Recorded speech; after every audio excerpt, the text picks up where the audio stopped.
이거 얘기해도 되는지 모르겠는데 이 재미를 반감시킬 수 있는데 사실은 영수와 제로스가 나중에 본인이 라는 이거 너무 큰 스포가 아닌가요? 괜찮나요? 이거 뺄까? 네네네. 이게 제일 재밌긴 했는데 사실은 맞습니다. 네. 이게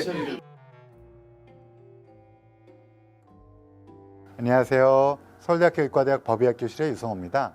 오늘은 좀 특별한 분을 모시고 좀 의미 있는 이야기를 나눠보려고 하는데요. 우선 인사부터 드려주시죠. 오늘 좀 여기 뭐 편하신 대로. 네. 안녕하세요. 김영탁입니다. 반갑습니다. 네. 이렇게 말씀드리면 잘 모르실 테니까 여러분 혹시 그 곰탕이라는 소설 읽어보신 분 아마 많이 계실 텐데요. 카카오 페이지에서도 50만 독자가 열광을 했던 거고 10만 부 넘게 팔린, 우리나라에서 10만 부 이상 팔린 소설은 사실은 엄청난 메가 히트인데요. 그래서 베스트셀러 작가이자, 여러분 또 헬로우 고스트라는 혹시 영화 보신 분 계시나요? 또 슬로우 비디오라는 영화도 있는데요. 저는 헬로우 고스트를 예전에 한 10년 정도 넘은 것 같은데 밤에 집에서 보다가 꺼이꺼이 울면서 통곡했던 영화가 있는데요. 정말 엄청난 영화라고 생각합니다. 저 개인적으로는. 그 영화의 감독님, 각본도 쓰셨고 감독님이시기도 합니다. 그래서 평소에 너무 뵙고 싶었던 분이기도 한데 이번에 새로 또 엄청난 소설을 쓰셔갖고 오늘 이렇게 어렵게 모셔봤습니다. 엄청난 구독자를 보유하고 있는 이런 데 나와서 저 영광입니다. 아닙니다. 감사합니다. 네. 저희가 사실은 구면이죠. 예전에 네네네. 작가님 다른 작품 쓰실 때 예, 제가 연출하려고 그때 쓰고 있던 오컬트 수사물이 있었는데 그 부검이나 이런 관련돼서 여쭤보려고 제가 인터뷰를 그때 요청해서 뵌 적이 있습니다. 저도 사실은 잊어먹고 있었어요. 작가님이랑 만났다는 걸 잊어먹고 있었는데 이번에 이 영수와 영수라는 게 좀 제목이 특이한데요. 영은 영어 할 때 영이고 그냥 영수, 그다음에 제로, 숫자 제로수라는 책을 막 읽었는데 너무 재밌는데 여기 김영탁 작가님이 근데 제 전화번호부에 입력이 돼 있는 거예요. 그리고 문자 메시지를 보내오셨어요. 그래갖고 진짜 깜짝 놀랐던 기억이 납니다. 우선 이번 책 영수는 제가 일단 먼저 평을 말하자면 엄청난 페이지 터너다. 이거 앉은 자리에서 정말 다 읽을 수 있습니다. 처음에 쫙 펼쳤을 때는 아니 뭐 퇴근을 하기 싫어갖고 뭐 이러나 뭐부터 시작해서 약간 설정이 디스토피아적인 설정인데요.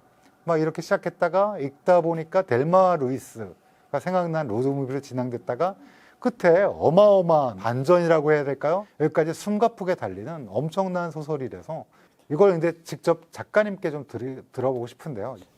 이게 좀 시작은 좀 개인적인 거에서 시작하긴 하는데요. 제가 최근 되게 긴 시간을 곰탕 대본 작업을 계속 하고 있거든요. 네. 이때도 곰탕 대본 작업을 하고 있을 때인데 제가 늘 시나리오 작업만 하다가 드라마 대본 작업은 처음이었어가지고 제가 글 쓰는 걸 되게 좋아하는 사람인데도 이때는 막 이게 새로운 장르여서 그런지 막 계속 어떤 허들을 넣으면 또 새로운 허들이 나타나고 너무 힘들었었어요. 정말 좀 이 이야기 속의 주인공처럼 좀 그만하고 싶다라는 생각이 들어가지고 근데 그게 좀 약간 진지하게 왔었거든요. 그걸 막 이렇게 도망쳐 나왔다가 제가 이미 그 인생에서 빠지기에는 너무 많은 걸 역할을 맡고 있고 해가지고 복제인간이 있으면 복제인간을 가져와서 그걸 대신하게 하고 나는 좀 빠지면 어떨까 이런 생각을 하다가 쓰기 시작했습니다. 쉽게 말씀드리면 번아웃이 와서 그렇죠. 굉장한 일을 하시는데 뭔가 힘들고 이거 누가 나 대신 해줬으면 좋겠다. 그리고 나는 인생에서 로그아웃 하고 싶다. 약간 그런 마음 드신 거죠. 번아웃과 로그아웃 되게 정확한 표현입니다. 그래서 이 책의 배경이 어떻게 되냐면 이 책은 미래입니다. 미래인데 과학이 좀 발달했는데 여러분 코로나 바이러스 감염증 때문에 정말 우리가 힘든 시기가 있었잖아요. 거기에다가 AI가 발달된 시대라서 인간을 인간으로 보지 않고 계속 그 코로나 바이러스 같은 감염증이 만연돼 있으니까 이거가 인간을 하나의 숙주로 보고 바이러스의 숙주로 보고 어떤 개인 간의 친밀한 교류라든지 이런 게 거의 차단되면서 또 뭔가 굉장히 뭔가 단절된 이런 사회이고요. 또 여기서 좀 특이한 거는 그렇게 되면 사람들이 우울해지잖아요. 고의적 자해로 사망할 수 있는데 그렇게 되면 책임을 누가 지느냐? 가족들이 지게 되는 겁니다. 원래 5일 근무잖아요. 월화수목금. 네. 근데 한 명이 고의적 자해로 사망하게 되면 평생 동안 하루 더 근무해야 되고, 쉽게 말하면 굉장히 디스토피아적인 설정이긴 해요. 읽을 때 처음에는 약간 어이씨 왜 이렇게 우울한 소설 쓰셨지? 막 이런 생각도 했었어요. 근데 그게 번아웃에서 네, 우울할 때라서 시작된, 지금 괜찮으시죠? 지금은 이제 많이 극복했습니다. 예. 저도 사실은 번아웃을 경험할 때가 지금 이게 추석 뒤에 찍은 건데요. 제가 추석 때 정말 쉬지 않았으면 어떻게 될까라는 생각을 좀 많이 하는. 교수님 그 번아웃 오시면 어떻게 하세요? 누워 있습니다. 그러니까 되도록이면 다른 활동을 전혀 안 하려고 하고요. 그러면 가족들이 좀 도와주죠. 약간 감정적으로나 아니면 여러 가지 것들을 좀 맞춰주려고 노력을 하고, 또 가벼운 운동으로 시작합니다. 평소에 안 했던 거, 음악을 듣거나 아니면 다른 종류의 책, 가끔 소설을 읽을 때가 번아웃 될 때, 다른 걸 하고 싶을 때 다른 작업을 하거든요. 그러니까 요것도 되게 저한테 번아웃에 되게 도움이 됐던 책인 것 같습니다. 네. 저는 이제 이 책을 읽으면서 되게 디스토피아적 설정인데, 그 다음에 제가 델마 루이스 얘기를 한 게 로드무비 같아요. 여기 표지를 보면 이 4명이 나오거든요. 이 4명이 빨간색 차를 몰고 가는데 너무 재밌어요. 이게 사실은 제가 그래서 접어놓은 데가 있는데, 첫 번째 접어놓은 데가 영수가 제로수에게 죽고 싶을 때가 언제냐 라고 했더니 어색한 자리, 그 다음에 기다리는 게 도저히 익숙하지 않을 때, 아무도 나 안 좋아줄 수 있다는 걸 받아들일 때, 그래도 못 받아들일 때보단 덜 쪽팔린데 그걸 알고 나면 더 쓸쓸하고, 뭐 이렇게 주고받는 게 있는데 이게 너무 마음에 와닿는 거예요. 왜냐하면 제가 부끄러움이 많고, 많은 분들이 제가 MBTI로 봤을 땐 저를 다 E라고 생각하세요. 근데 사실은 I고 되게 집에 가면 짐 빠지고 이런 스타일인데. 아, 저도 그렇습니다. 아, 그러세요? 네, 네. 아까 지금 말 되게 잘하시던데. 저는 최선을 다하고 있는 겁니다. 네. 네, 저도 극아이라서. 그래서 뭐. 이 얘기가 정말 네. 저 마음에 와닿는 거예요. 막 이렇게 서로 영수랑 제로스가 죽고 싶을 때가 언제냐. 근데 저도 다 부끄러움을 느끼고 정말 여기서 나가고 싶고 막 이럴 때가 너무 자세하게 돼 있어서, 이런 얘기를 막 하고 또 여기에 기특과 오윤이라는 또 다른 사람이 들어오면서 이 4명이 굉장히 특이한 여행을 떠나는 거, 이게 너무 재밌었어요. 근데 제가 중요한 걸 얘기 안 했는데, 제가 너무 흥분해 갖고 작가님을 만나갖고, 사실 이 4명 중에 이건 얘기해도 되겠죠, 작품에? 2명이 복제 인간입니다. 그러니까 4명 중에 2명이, 한 명은 원조 인간이고 원래의 인간이고, 다른 한 명은 복제 인간인 거죠. 그리고 그러니까 여기서 이분은 직장 상사, 그 다음에 이 모자 쓴 사람과 이 까만 머리는 서로 이 원래 인간, 그다음에 복제 인간. 만약에 복제 인간이 아닌 원인간이 자살하게 되면 근무를 연장해서 해야 돼서 그걸 말리려고 온 친척. 네, 물론 3명의 가족이 연좌제를 져야 되는데, 그렇습니다. 주인공 영수는 가족이 둘밖에 없어서, 그렇게 되면 이제 가까운 친척이 와서 같이 연좌를 해야 되는데, 기특이 아주 먼 친척이었던 거죠. 그러니까 엄마가 살아 있어요, 원 주인공이. 근데 원 주인공의 어머님이 이거를 짊어져야 되는데, 엄마랑 누나가 있고 3명이 필요하니까. 네, 네, 그렇죠. 기특이 된 거죠. 네. 그래서 결론적으로 말하면 이 소설은 처음에는 영수라는 분이 너무 번아웃이 온 거야. 그리고 일을 하기가 싫어. 그리고 나 대신 누가 일하는 사람이 있으면 나는 영원히 퇴근. 근데 그 영원히 퇴근이라는 게 자살인데, 이 자살하게 되면 어머니와 그 누나가 굉장히 곤경에 처하게 되니, 안 죽은 것처럼 하려면 복제 인간이 필요하고, 근데 마침 통장에 돈이 있어서 복제 인간을 만들었는데, 그게 바로 제로수, 영수이고요. 이 영수도 근데 기억이 없어갖고 자기가 진짜 영수인 줄 알아요. 근데 이 영수도 죽고 싶다고 또 계속 약간 자살을 시도하고, 근데 이 복제 인간을 만들려고 약간 권유해 준 분이 직장 상사였고, 오한이었고, 이 직장 상사가 모든 일을 계획하고, 그 다음에 여행을 같이 떠나게 되는. 여행은 왜 가는 거죠? 그러니까 제가 이거 처음 생각했을 때, 사실은 그 40 중반에 복제 인간을 인생 대타를 생각한 게 되게 좀 부끄럽긴 했는데, 생각할수록 너무 신박한 아이디어인 거예요. 누가 복제 인간이 내 인생을 대신하면 너무 좋겠다. 본인은 놀고 뒤에서 빠지고. 그렇죠. 근데 한 2, 3주만 생각해 보니까 제가 어느 날 정말 이불킥을 한 게 제가 죽고 싶은 애인데 저를 복제했다고 해서 걔가 안 죽는다는 보장이 없잖아요. 왜냐면 이제 어쨌든 제 성격을 따라 그 복제했으니까 걔도 제 성격을 닮았을 거니까. 그래서 그 생각을 하면서 오히려 이 이야기가 좀 재밌겠다라는 생각을 했거든요. 그래서 그 이야기를 쓰기 시작했는데 그러면 인간인 사람은 지금 30년 동안 잘 살아왔는데 그래도 왜 복제한 애는 일주일 만에 죽음을 시도했을까? 이제 거기서 오는 갭이 뭘까 했을 때 이 이야기에서는 어쨌든 인간은 기억으로 본인을 인식하니까 기억의 일부가 사라진 게 아닐까? 이제 그걸 근거로 해서 그 기억을 찾으러 떠나는 여정인 거죠. 여기서는 특이하게 기억을 팔 수 있는 시대예요. 그래서 기억을 팔았는데 그 기억이 때문에 살아갈 수 있는 사람도 있고 그 기억이 없음으로써 혹시 죽고 싶은 게 아닌가? 왜냐하면 태어난 지 일주일밖에 안 된 복제 인간이 물론 본인은 복제 인간이라 생각하지 않지만 모르죠. 네, 모르죠. 네. 본인이 죽고 싶어 하니까 혹시 잃어버린 기억이 있으면 이걸 찾아와야 되지 않나? 그래서 기억을 산 사람들을 찾아가는 여행, 그게 바로 요 네 명이 이 차를 타고 가는 여행인 거죠. 그러니까 굉장히 기묘한 여행이에요. 한 명은 죽고 싶어하는 인간, 그래서 복제 인간을 만들었는데 이 복제 인간은 또 죽고 싶어하니까 얘를 살리는 거예요. 그러니까 어느 인간은 야 내가 아웃당할게, 로그아웃 할게, 너는 계속 일을 해. 그리고 네가 죽으면 우리 엄마랑 뭐 다들 피해 보니까 안 돼 하고 설득하는 거고, 또 이 먼 친척은 엄마랑 그 동생밖에 누나밖에 없으니까 네가 죽으면 내가 그 피해를 받으니까 기억을 되찾아야겠다. 그래서 동참한 거고, 이 모든 걸 계획한 건 직장 상사였고. 그래서 이게 무슨 설정이야 막 이러실 수 있는데 실제로 보면 너무나 재밌습니다. 제가 왜 재밌다고 생각했냐면 한 번은 영수 시점, 한 번은 제루스 시점, 한 번은 또 기특이라는 이 친척. 저는 이 계속 읽으면서 최우식 씨를 계속 머릿속에 떠올리면서 최우식이다 막 이러면서 너무 귀여운 거야. 그래서 막 쭉 읽어가서 요 자체로도 너무 재밌어요. 근데 이 책에 더 재밌는 거는 여러분 이 사진 보시면 누가 남자고 여자인 거 모르시죠? 이 책을 읽어보면 그것도 재밌습니다. 저는 그렇게 생각했는데 일부러 그렇게 쓰신 거죠?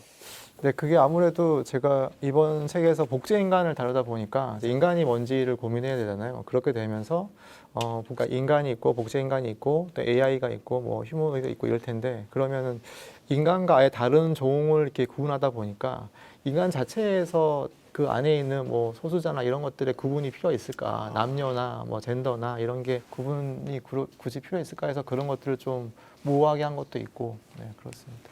또 이 책에서는 좀 특이한 게 쉼표로 끝나는 문장이 많아요. 일단은 제가 그 감독일을 겸하다 보니까 제가 편집에 대한 좀 감이 있거든요. 그러니까 그런 좀 본능적으로 편집에 대한, 이를테면 뭐 씬을 구성하는 게 어쨌든 컷이잖아요. 그럼 저한테는 그 컷이 쉼표에 해당되는데, 근데 이 글을 쓸 때 이번에 좀 제가 계속 대본 작업을 하는 과정에서 쓴 것도 있고, 그리고 이거를 좀 조금 더 이렇게 대화하듯이 들려주고 싶었는데, 그러려면 이 한 호흡을 너무 많이 나누면 제가 좀 그게 한 호흡을 못 들을 것 같고 리듬감은 필요하고 하니까 제가 컷을 나누듯이 좀 쉼표를 쓰는 경향이 있는 것 같습니다. 저는 읽다가 영화 같다는 느낌도 좀 들었어요. 왜냐하면 그래서 제가 아까 델마 루이스 얘기한 게, 최우식 얘기한 게 최우식을 되게 좋아하시는 것 같아요. 아니요. 기특이라는 게 사실은 최애 캐릭터였거든요. 여기서 이 네 명 중에 가장 싫은 캐릭터는 직장 상사인 오완이고요. 그 다음에 기특은 읽으면서 기특 왜 안 나와? 계속 뒤에 보면 약간 기특이 약간 빠져 있거든요. 네. 그래서 저는 개인적으로는 가장 재밌었던 게 이거 얘기해도 되는지 모르겠는데 이 재미를 반감시킬 수 있는데, 사실은 영수와 제로스가 나중에 본인이 라는 이거 너무 큰 스포가 아닌가요? 괜찮나요? 이거 뺄까? 네네네. 이게 제일 재밌긴 했는데 사실은. 맞습니다. 네. 이게 그러니까 판 기억이, 이 책이 지금 기억을 찾는 여정이거든요. 그 기억을 왜 찾아야 되냐? 그러니까 가장 큰 스포인, 맞습니다. 네, 뭔가 그 범죄와 관련된 부분이 가장 재밌었고요. 그 부분이 나온 순간 그 다음부터 미친 듯이 책을 읽어가기 시작한 거야. 작가님이 가장 힘주었던 부분은 어디예요? 이거를 이야기를 구성할 때 제가 좀, 사실 저도 아이고 해가지고 저는 갈등과 반목을 되게 싫어하거든요.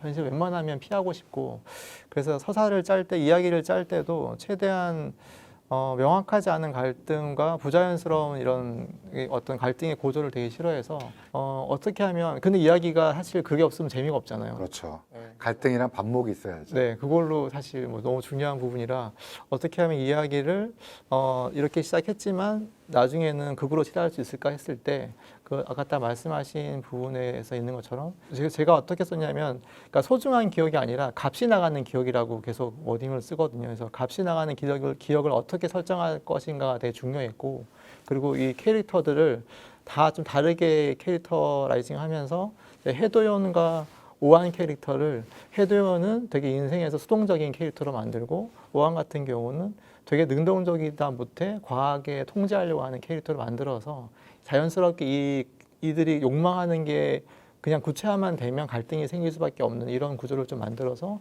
뒤쪽에 그 기억이 먼지가 발현되는 순간부터는 치달을 수밖에 없는. 참고적으로 헤드연 캐릭터는 이 네 명의 여기 나오지 않지만 이 이야기에 굉장히 중요한 역할을 하는 분이고요. 또 김다울, 네, 너무나 아련하게 그 기억을 갖고 바닷가에서 사는 그 젊은이. 김다울은 제가 머릿속으로는 다른 분을 좀 생각했는데 어떤 배우분? 김다울 씨는 사실은 좀 그 변우석 씨라고. 변호사. 네, 팔다리가 길고 맞습니다, 맞습니다. 그다음에 손가락이 길고 네네. 약간 창백한 모습으로. 네네. 제가 이게 이유가 있군요. 그 작가님이 그 쉼표를 친 걸 보면 그 쉼표가 시나리오 때문에 아마 감독님으로서의 어떤 그런 컷 장면의 전환으로 하셨다니까 저도 이거를 계속 읽으면서 영화처럼 약간 머릿속에 떠올리면서 또 원래 글도 좀 그렇게 디스크립션을 그렇게 하셨고 네, 저 묘사를 많이 하는 네. 편이긴 합니다. 네. 그래서 머릿속으로 그 빨간 그 등대와 바닷가가 떠오르고 막 이런 게 같이 떠올랐던 게 다 이유가 있었네요. 근데 또 하나 약간 읽으면서 좀 궁금했던 게 하나 있는데요. 영수와 제로수를 쓰실 때 헷갈리진 않으셨나요? 저는 이제 헷갈리지 않았죠. 제가 작가니까. 근데 사실은 헷갈리지는 않았는데 지금 이거는 당연히 최종 본 건데 원래 초고에서는 좀 의도적으로 헷갈리게 하고 싶었어요. 그래서 실제로 영수와 그 제로수의 워딩이 있긴 했지만 네이밍이 있긴 했었지만 제가 사실 본문에서는 나와 너로만 표현을 해서 결국 이게 누가 나고 이야기가 진행될수록 누가 나고 누가 너고 이게 좀 구분이 안 되게 모호하게 만들어서 결국 나와 너의 구분이 별로 안 중요하구나라는 서사로 가고 싶어서 그 의도된 혼란이 있었는데 그걸 좀 주변에 읽혀보니까 제가 의도한 것보다 훨씬 더 혼란스러워해서 지금처럼 그냥 영수와 영수 이렇게 숫자 수 이렇게 네이밍을 확실히 했습니다. 근데 사실은 제로수랑 영수 똑같은 사람이잖아요, 사실. 만약에 감독님이 똑같이 이렇게 제로수처럼 만들면 뭐 시키시려고 하셨어요? 일단은 뭐 복제인간이 그런 윤리적인 문제가 있으니까 조심스럽긴 한데 정말 그냥 편하게 생겼고 라면은 저는 좀 디테일하게 분업하고 싶은데 제가 글을 쓰는 걸 좋아하긴 하는데 이제 자유로운 글쓰기를 좋아하기 때문에 초고는 제가 쓰고 제작사의 피드백 받고 고치는 거는 복제인간한테 맡기고 예를 들면 또 제가 약간 샤이하기 때문에 이를테면 이런 자리도 인터뷰는 복제인간을 시키고 교수님 농담 아까처럼 수다하는 거는 제가 하고 그리고 뭐 이제 엄마랑 통화할 때도 기분 좋을 때는 제가 통화하고 엄마가 화가 났을 때는 복제인간이 통화하고 네, 뭐 그런 식으로 하고 싶은데 이를테면 뭐 술은 제가 먹고 숙지는 복제인간이 들키고 해도 너무 하신 거 아니에요? 근데 사실은 생각해 봤는데 제가 이걸 쓸 때도 그랬는데 막상 저를 복제한 누가 앞에 있으면 되게 못 시킬 것 같아요. 오히려 제가 할 것 같다는 생각이 들긴 해요. 그냥 좀 되게 나랑 똑같은 애가 태어났다는 자체가 너무 쓸쓸한 일이고 그냥 걔가 있으면 저는 진짜 영수처럼 막 밥 챙겨주고 할 것 같아요. 그래요. 그렇게 평생 냉동식품만 먹다가 갑자기 막 해주는 게 자기한테는 안 해주는데 자기는 똑같은 제로수한테만 해주잖아요. 그게 감독님의 심정이었군요. 그럴 것 같아요. 그래서 쓰면서는 좀 의미 없을 수도 있겠다. 복제인간이 있어도 결국은 일을 못 시킬 수도 있겠다 싶긴 했었어요. 근데 영수의 최종적인 목적은 인생을 로그아웃하고 싶은 거 아니에요.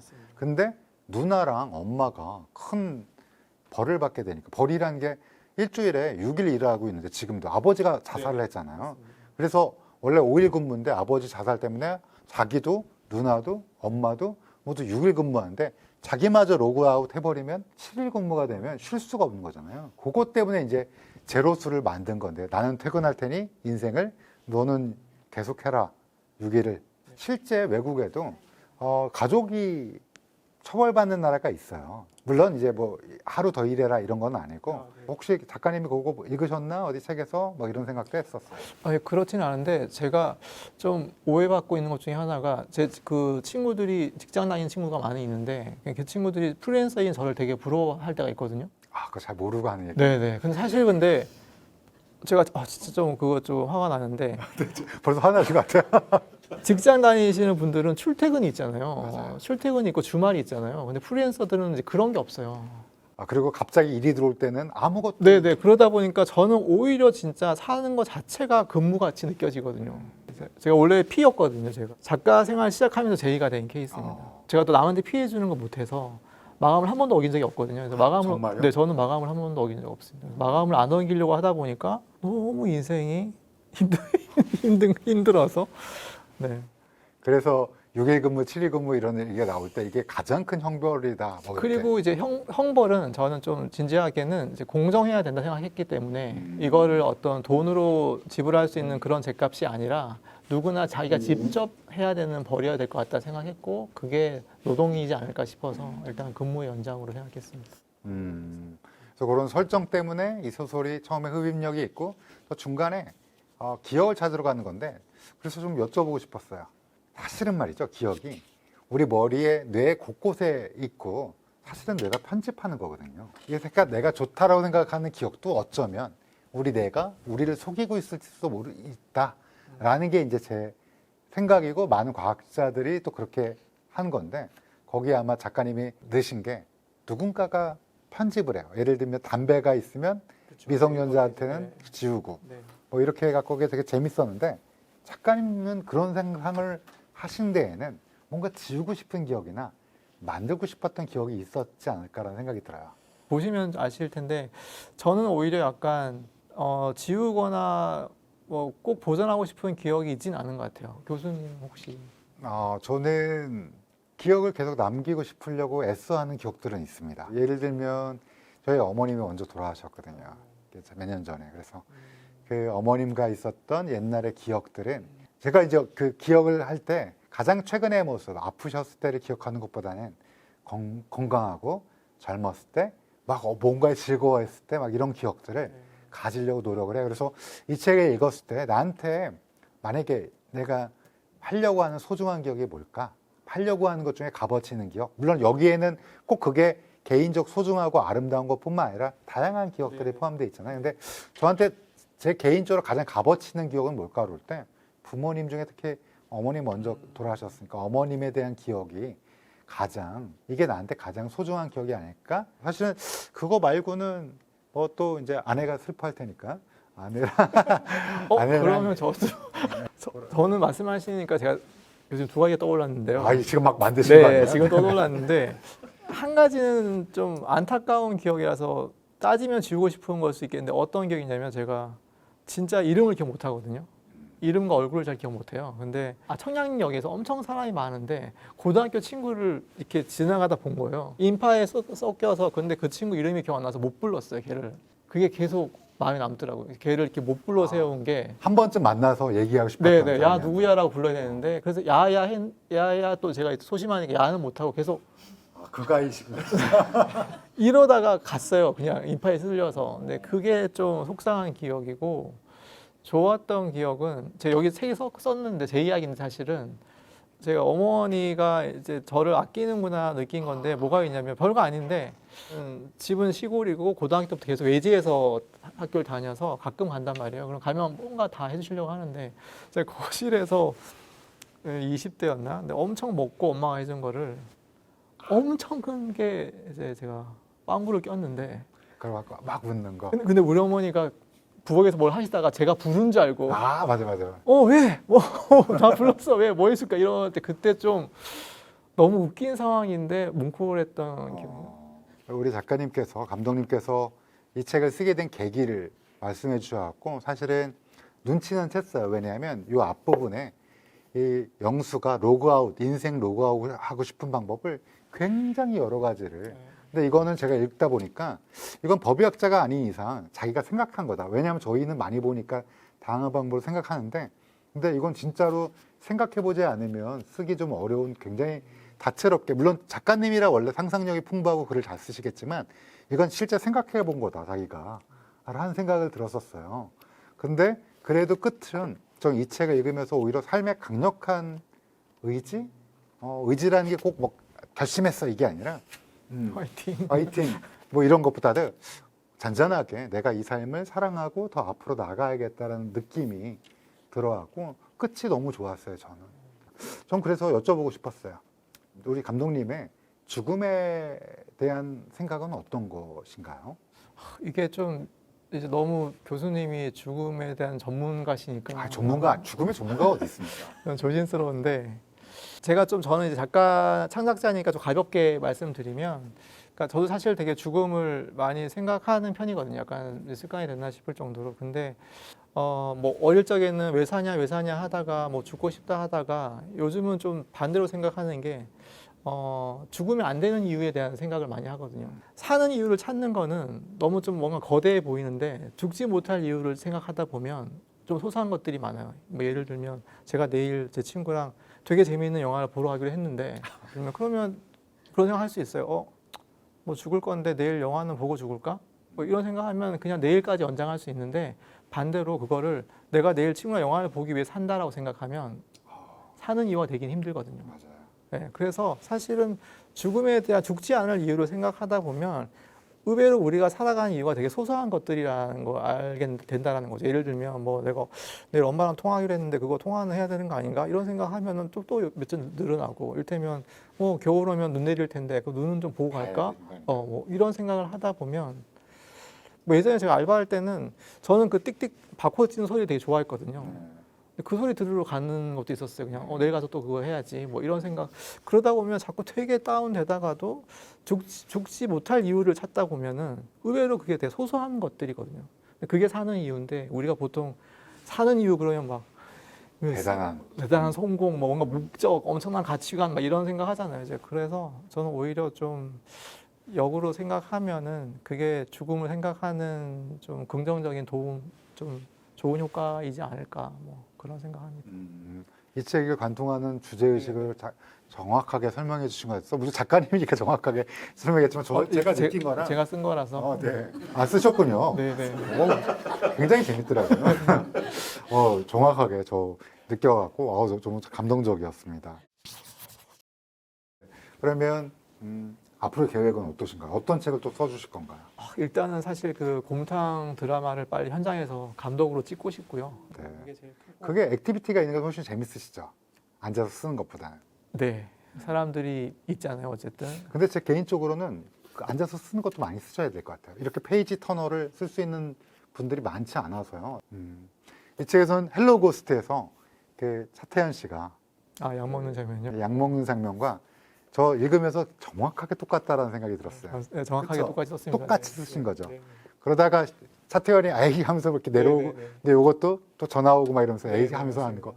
그래서 읽으면서 굉장히 재밌다 막 이렇게 했는데, 아마 헬로 고스트 팬이시라면 이 책을 읽으시면서 곳곳에 또 다른 데가 있죠. 그거를 발견해 주시면 너무 감사하죠. 제가 그 말씀을 드리고 싶은데, 이게 사실 교수님 이렇게 복제인간이라고 썼지만 제가 쓸 때 어떤 생각했냐면, 그 아까 말씀하신 영수가 막 대화도 하고 하잖아요. 실제로 저희가 복제인간을 살 수 없잖아요. 근데 의외로 제가 혼자 오래 있어 보면 그 저 안에 되게 다른 제가 많거든요. 이를테면. 그럼요. 네, 예를 내 들면 안에 뭐 내가 많죠. 굳이 저희가 남의 인생과 남과 비교하지 않고 저 스스로만 들여다보면 제 안에도 생각보다 웃긴 내가 있고, 좀 건강한 내가 있고, 강한 내가 있고, 다정한 내가 있단 말이죠. 그래서 제가 이걸 쓸 때 생각한 거는 그런 스스로 나와 그냥 연대를 하는 게 되게 중요하지 않나 생각을 했어요. 그러니까 내 속에 있는 여러 명의 나와 연대를 해서 그 내가 항상 스스로에게 내가 나에게 가치 있다는 말을 해주고, 사랑한다는 말을 해주고, 다정한 말을 건네주고, 이렇게 해서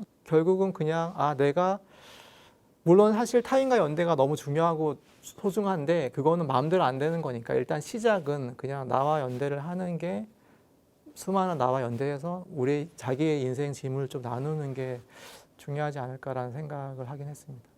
역시 글은 아무나 쓰는 게 아니군요. 너무 멋진 마음이라서 한 번도 이렇게 그렇게 이 책을 읽으면서 방금 말씀하신 것처럼 생각 못 해갖고 지금 되게 약간 전율오면서 그런 방식으로 한번 다시 읽어볼 수 있을 것 같아요. 기특이 약간 다정한 나 같은 캐릭터고요. 기특이 모두게 다정하잖아요. 기특은 너무 사랑스러워요. 네, 너무 교수님 사랑스러워. 기특을 되게 좋아. 저 기특 편해해요. 기특이 나올 때마다 막 교수님 어쩔 수가 없는 게 어제 만난 그 제약사 대표님은 오한이 너무 재밌다고. 저 오한 너무 싫어요. 오한 나쁜 사람. 오한 너무 계산적이고 이런 마음도. 근데 그 어제 만난 그 대표님은 오한이 왜 좋대요? 오한을 살려 영화가 재밌습니다. 이제 감독님 커머셜하게 네, 오한을 살려야 중요한 영화가 역할이니까.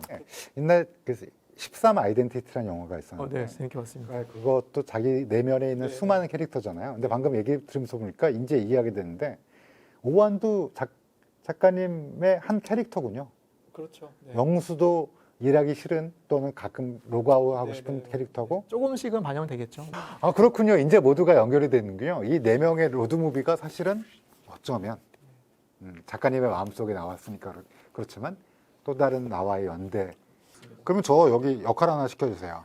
저기 공구 빌려주는 아저씨 2 중요한 것 같거든요. 네. 투덜거리는 아저씨. 네. 약간 공구 빌려줄 것처럼 생겼잖아. 잘 빌려줄 것처럼. 그거 좀 고민해보고 있습니다. 네. 대사가 있어가지고. 네. 대사 잘하세요. 네, 그래요? 아니. 그거 잘 못해. 갑자기 급 부담이 되는. 이게 눈을 보니까 약간 광기에 약간 감독님이 지금 너 못하면 혼난다 이러면. 마지막으로 우리 독자님들에게 어떤 분이 읽었으면 좋겠다라는, 지금 저희가 얘기한 동안 수많은 것들이 다 아마 해당이 되겠지만 그래도 또 이런 분 한번 읽어보시면 좋겠다라는 분 얘기해 주시면. 제가 이거를 쓸 때 많이 생각했던 이미지가 그냥 그 방에 틀어놓은 음악 같은 걸 많이 생각했거든요. 예를 들면 그 영수와 영수가 대화를 나누는 장면 같은 것도 그런 거였는데, 제가 방에 음악을 틀어놓으면 그 음악이 저를 방해하지 않지만 이제 공간을 채워주는 느낌이 있잖아요. 약간 그런 것처럼 그냥 큰 부담 없이 뭐 좀 심심하고 무료하고 좀 뭐랄까 그냥 뭐 편한 대화 정도 할 수 있는 그런 기분, 뭐 누군가가 편하게 잡담하고 싶을 때 그때 보시면 좋지 않을까. 저는 번아웃 왔을 때 읽을 책으로 추천드립니다. 뭔가 다른 일을 하고 싶을 때, 내가 늘 업무만 하다가 다른 세상을 만나고 싶고 다른 세계에 내가 들어가고 싶을 때, 저는 영화를 볼 때도 있고 음악을 들을 때도 있는데 이 소설은 그런 역할을 충분히 하고도 넘친다라는 생각이 들어서 이 역을 추천드리고 싶습니다. 제가 이런 대면톡이라는 엄청난 곳에 불려와서 너무 감사하고요. 엄청나지 않은가요? 아니, 엄청납니다. 너무 감사드리고 많은 관심 부탁드리겠습니다. 오늘 와주셔서 너무 감사드리고요. 다음에 또 좋은 작품 있으시면 목공소 아저씨 2 뭐 이런 걸로, 네, 기억하고 있겠습니다. 재산 없는 걸로 부탁드립니다. 감독님께 약간 청을 드리면서 오늘 마치도록 하겠습니다. 감사합니다. 네, 감사합니다.